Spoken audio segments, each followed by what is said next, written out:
Как вы относитесь к тому, что за отсутствие маски будут штрафовать до 30 тысяч рублей?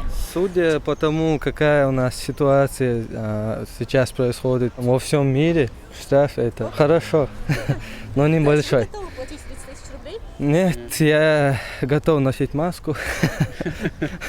Не отрицательно и не положительно. Не хотелось бы быть отштрафованной, но я понимаю, что в этом есть смысл, что если не делать штрафов, то, соответственно, люди не будут носить маски, и это приведет к плохим последствиям.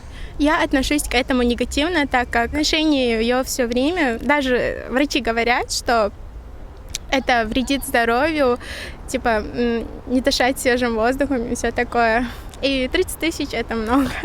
Ну, отношусь положительно, но не на такую сумму. Хотя бы по минимуму, или предупреждение какое-нибудь, или хотя бы, не такую сумму. Это очень большая сумма, 30 тысяч. Штрафовать еще можно человека просто, вот, если, допустим, это будет помещение, да, а вот здесь, вот на Самбаеве, то штрафуют. Это не есть хорошо. Как вы относитесь к тому, что именно 30 тысяч рублей? Для вас это много, мало, как? Ну, 30 тысяч это много, да. Маска стоит там рублей 15, а 30 тысяч за неимение маски это много. Что тут передаваться? Может, свежий воздух? Человек на улицу, наоборот, выходит, чтобы подышать воздухом.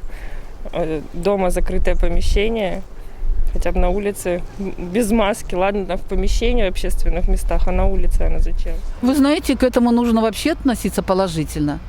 Почему? Потому что моя маска спасет вас, а ваша маска спасет меня.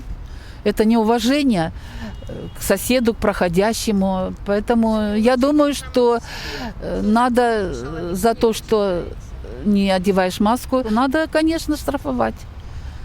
Но сначала нужно предупредить.